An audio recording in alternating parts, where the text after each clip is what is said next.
A psicologia de Carl Gustav Jung, que eu reconheço como sendo a base da minha formação, a psicologia analítica, ela ganhou transformações ao longo do tempo. Talvez a melhor identificação que eu possa fazer de mim mesmo como profissional é dizer que eu sou um psicólogo clínico. Por que clínico? Porque eu trabalho em consultório e atendo pessoas que chegam com questões existenciais propostas através de diversos transtornos, questões existenciais importantes que se manifestam através dos sintomas, né? E eu, como psicólogo clínico, enxergo ou procuro enxergar os detalhes e as nuances que constituem a arquitetura daquele sintoma, de maneira que eu e o paciente possamos chegar a algum lugar em que nós supomos que, ao chegar aí neste lugar, conseguiremos descomprimir a energia represada, origem dos sintomas desagradáveis. Então eu sou um psicólogo clínico por causa disso. Clínico é uma palavra grega que significa se inclinar, né? Na verdade era um objeto colocado dentro de uma caverna, como se fosse um divã, uma pedra, onde a pessoa deitava e ficava aguardando um sonho que viesse até ele e que, ao acordar, ele subiria as escadas, né, na direção dos terapeutas que ficavam ali por perto da caverna, né? E também sabemos que terapeuta significa aquele que serve aos deuses, né?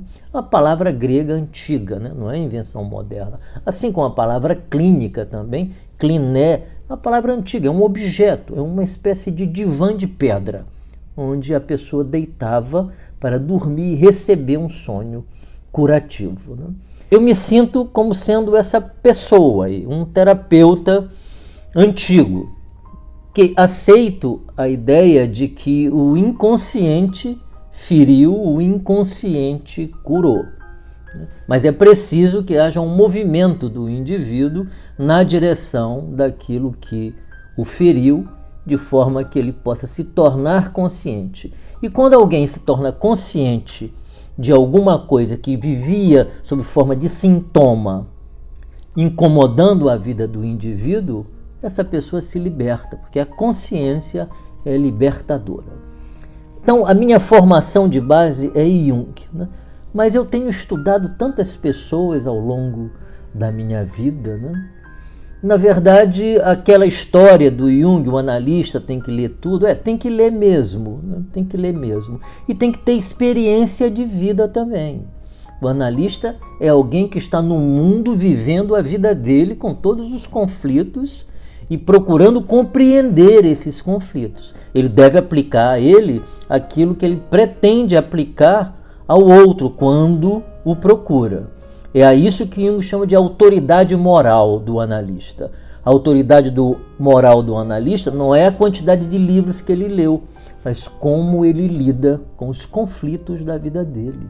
Como ele lida e como ele compreende esses conflitos.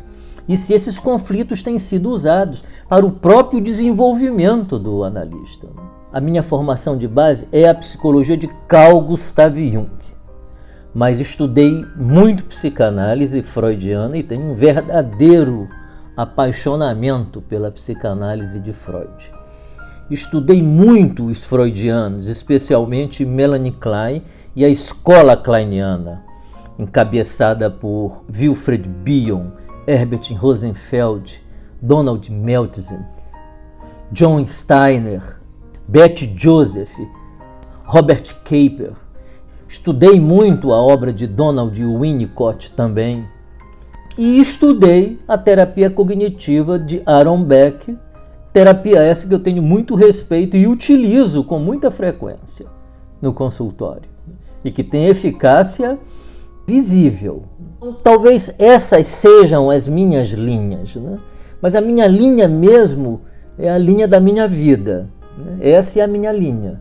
É a psicologia que eu fui capaz de construir a partir da minha autoobservação e a partir da minha própria análise também, né? Porque eu também me submeti durante longos anos à análise, né? Essa reflexão tem por objetivo ampliar o debate sobre a questão que é levantada sempre: qual é a sua linha, né?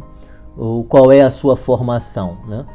A minha formação é essa, e a minha formação inclui o estudo, a leitura, as minhas experiências de vida, a minha devoção também como paciente no processo de análise, e esse conjunto de experiências que constituem efetivamente o meu trabalho, né?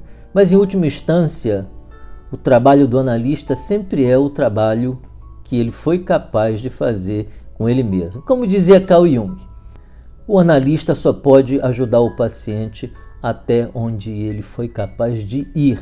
Muitos pacientes apresentam questões existenciais que eu às vezes observo que são profundas.